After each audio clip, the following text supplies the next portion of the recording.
మళ్ళీ ఆడబెట్టాడు press meet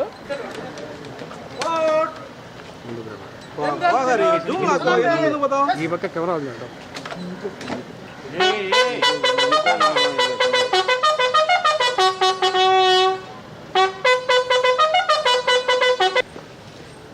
विमान आपका निरीक्षण के लिए गार्ड हाजिर है।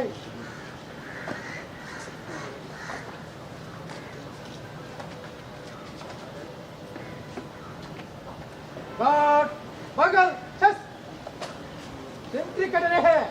गार्ड निशान छत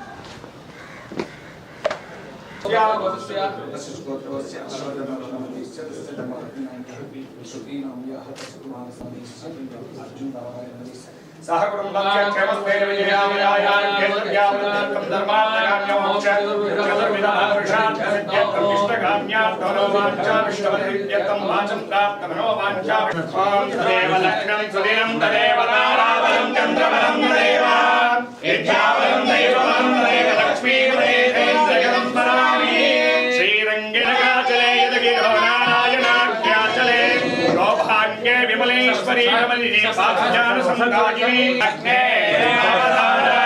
सर्वोदे श्री लक्ष्मी नारायण साम वृषशैलाधिपदेव देवदन्नः वृषभाधीश्वरेव देवदन्नः अनिशैलाधिपदेव देवदन्नः भगवान् वेङ्कटेव देवदन्नः श्री श्रीनिवास कुलदेवदन्नः श्री श्रीनिवास परमानमन्नः श्री श्रीनिवास कुलदेवदन्नः श्री श्रीनिवास परमानमन्नः ओम हीच्यते लक्ष्मी कवज्ञो अहोरात्रे पार्श्वे नक्षत्राणि रूपम् अश्विनौ व्याक्तम् इष्टं मनिधान अमं मनिधान सर्वं मनिधान शतमानं भवति शतायुः पुरुषस्येन्द्रियायुष्येन्द्रिये प्रतिष्ठति लीलासमेत श्री लक्ष्मी वेंकटेश्वर स्वामी परिपूर्णता प्रप्रदात सिद्धिरस्तु।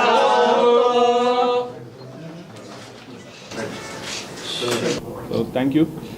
సో ఈరోజు ఈ కడప డిస్ట్రిక్ట్కి ఎస్పీగా ఛార్జ్ తీసుకోవడం జరిగింది.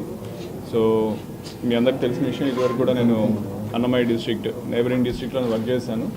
సో అన్నమయ్య ఫస్ట్ ఎస్పీగా, మరొకసారి నాకు కడప ఎస్పీగా ఈ అవకాశం రావడం నిజంగా చాలా సంతోషకరం. సో కడప ప్రజలకి సేవ చేసే అవకాశం రావడం అనేది ఒక అదృష్టంగా భావిస్తున్నాను. సో దానికి ప్రధానంగా చెప్పేది ఏమంటే, ఏదైతే పబ్లిక్కి పోలీసు ఏ సర్వీసెస్ అయితే ఇవ్వాల్సి ఉంటాయో ఆ సర్వీసెస్ అన్నీ కూడా ఎఫెక్టివ్గా ప్రాపర్గా ఇచ్చే విధంగా చేయాలనేదే మన ముందున్నటువంటి ప్రధాన ఉద్దేశం. ఏదైతే రూల్ ఆఫ్ లా ఉందో ఆ రూల్ ఆఫ్ లాని మనం ప్రిజర్వ్ చేయాలా, ప్రొటెక్ట్ చేయాలా.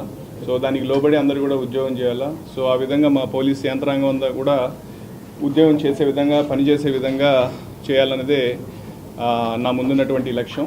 సో కాబట్టి దాంట్లో ఈ విధంగా చేసే క్రమంలో పాత్రికేయ మిత్రులు కావచ్చు, ఎలక్ట్రానిక్ ప్రతినిధులు కావచ్చు, ప్రజలు కావచ్చు, రాజకీయ పార్టీకి సంబంధించిన ప్రతినిధులు కావచ్చు, అలాగే మా పోలీస్ యంత్రాంగం అంతా కావచ్చు, వాళ్ళందరూ కూడా వాళ్ళ సహాయ సహకారాలు అందిస్తారని చెప్పి నేను ప్రగాఢంగా నమ్ముతున్నాను.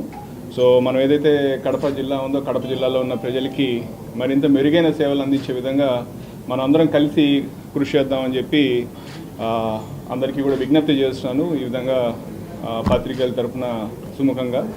అలాగే ఏదైతే ఇప్పుడు మనకు ఈ కొన్ని ప్రయారిటీస్ చూసుకున్నట్లయితే, ప్రధానంగా గవర్నమెంట్కి, ప్రభుత్వానికి ఉన్నటువంటి ప్రయారిటీస్ ఒకటి public grievance redressal mechanism. Every Monday మన పబ్లిక్కి వాళ్ళ గ్రీవెన్సెస్ అటెండ్ అయ్యేది. సో దానికి అత్యంత ప్రాధాన్యత ఇవ్వడం జరుగుతుంది. రెండోది గాంజా నివారణ గురించి చాలా పటిష్టమైన చర్యలు అందరూ కూడా తీసుకున్నారు. ముందున్న ఎస్పీ గారు కూడా దాని పట్ల చాలా ఎఫర్ట్స్ చేయడం జరిగింది. అది మనం కూడా ఎఫర్ట్స్ని కంటిన్యూ చేసి కడప జిల్లాలో ఈ గాంజా రిలేటెడ్ ఏమన్నా ఉన్నా దాని ప్రివిలెన్స్ కానీ దాని యొక్క ఇది తగ్గించే విధంగా కృషి చేస్తామని చెప్పి చెప్తున్నాను.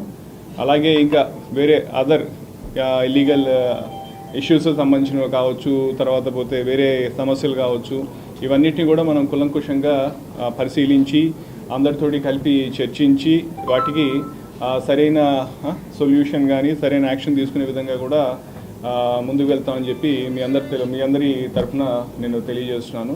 సో ప్రధానంగా ప్రజలకి మెరుగైన సేవలు అందించాలి.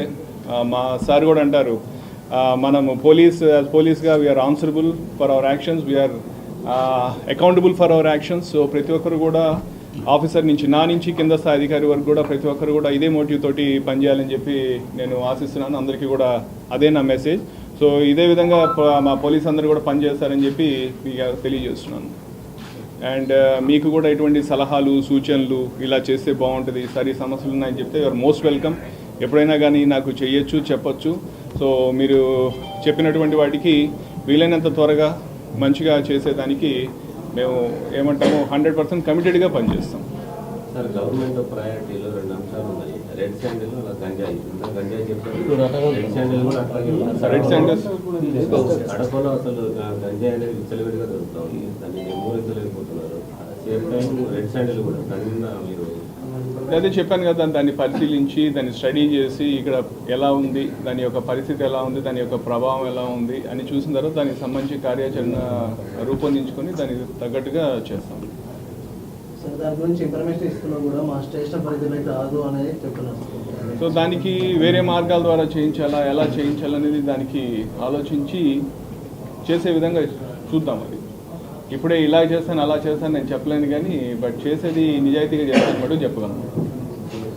ఓకేనా? ఇంపార్టెంట్గా కాపాడుకునే పరిస్థితి సమాజ పట్ల అది ఒకసారి కలెక్టర్ గారితో మున్సిపల్ కమిషనర్ గారితో మాట్లాడి వాటికి సంబంధించి ఆల్రెడీ ఏమైనా ప్రపోజల్స్ ఉన్నాయి ఉంటే వాటిని మళ్ళీ రివైవ్ చేయించడం, లేకపోతే ఏదైనా కొత్తగా ప్రపోజల్స్ పెట్టాల్సి వస్తే ప్రపోజల్స్ పెట్టి కలెక్టర్ గారితో మున్సిపల్ కమిషనర్ గారితో మాట్లాడి వాళ్ళ సపోర్ట్ తీసుకొని అవి ఇంప్లిమెంట్ చేసే విధంగా మనం పనిచేద్దాం. నగరంలో సీసీ కెమెరాలు కూడా చాలా మనకు పనిచేయడం లేదు, అవి కూడా ఖచ్చితంగా వాటికి సంబంధించి కూడా ఏం ఇష్యూస్ ఉన్నాయో చూసుకొని అవి కూడా మళ్ళీ ఏమంటాము యూజ్ చేసే విధంగా తీసుకొని వచ్చేదానికి ప్రయత్నం చేద్దాం. ఓకేనా? Thank you. కారణంగా భారీ స్థాయిలో హత్యలు పరిణామాలు. తాజాగా బద్వేల్లో ఈ రోజు భూ కబ్జాల కారణంగా కర్రతో కొట్టుకున్నట్టు. సో ఈ నేపథ్యంలో వాటిపైన ప్రత్యేకంగా చట్టపరమైన ఈ చర్యలు ఏం తీసుకోవాలో గట్టిగా చట్టపరమైన చర్యలు తీసుకుంటాం. ఎవరినైనా ఉపేక్షించేది లేదు, అంతే సింపుల్. దాని మీద అయితే నేను ప్రస్తుతానికి ఏమీ కామెంట్ చేయలేను. ఒకసారి అసలు నిజంగా అయ్యాయా లేదా, అయితే పద్ధతి ప్రకారం జరిగాయా లేదా, అవి వాటన్నిటికి సంబంధించి మనము పరిశీలించిన తర్వాత దానికి తగ్గట్టుగా ఏమన్నా ఉంటే చూస్తాం. అట్లా ప్రస్తుతానికి దాని మీద కామెంట్. కొన్ని ఏరియాలు గంజాయి మూకలు ఎక్కువ ఉండాలని చెప్పి గుర్తించారు పోలీసులు. అయినా కూడా గత 2 సంవత్సరాలుగా ఎటువంటి చర్యలు లేవు. ఎలాంటి చర్యలు చేపట్టబోతున్నారు అంటే మరి ఎలాంటి చర్యలు లేదు అనడం మరి కరెక్ట్ కాదేమో, బట్ దాని గురించి నేను ఇప్పుడు చెప్పలేను. సరే, ఇప్పుడు నా ముందున్న లక్ష్యం ఏంటంటే ముందు జరిగిపోయిన దాని గురించి మాట్లాడడం కాదు, జరగాల్సిన దాని గురించి ఆలోచించడం. సో జరగాల్సింది ఏం చేయాలో ఒకసారి మా అధికారులతో అందరూ కూర్చొని కార్యాచరణ రూపొందించుకొని దాని ప్రకారం గట్టిగా చేద్దాం. ఏదైనా సమస్య వచ్చినప్పుడు మీ సెల్ నెంబర్ కాంటాక్ట్ ఉంది కదా, హ్యాపీగా కాంటాక్ట్ ఇందుకు ఎవరైనా మాట్లాడచ్చు, నేను ఎవరికైనా రెస్పాండ్ అవుతాను. ఓకేనా? థ్యాంక్ యూ అండి. చేస్తామండి ఖచ్చితంగా. ఇక్కడ కూడా ఉన్నారు సేమ్ అదే సమస్య. అప్పుడు మనము టోల్ ఫ్రీ నెంబర్ ఒకటి పెట్టి చిన్న సెల్ ఓపెన్ చేసి వాళ్ళకి మాట్లాడి అప్పుడు అందరు ఏజెంట్లు కూడా పిలిపించి మాట్లాడడం జరిగింది అప్పుడు. సో ఇప్పుడు కూడా ఒకసారి మళ్ళీ ఆ ఇనిషియేటివ్ మళ్ళీ చేయడానికి ఖచ్చితంగా ప్రయత్నిస్తామండి. ఓకేనా?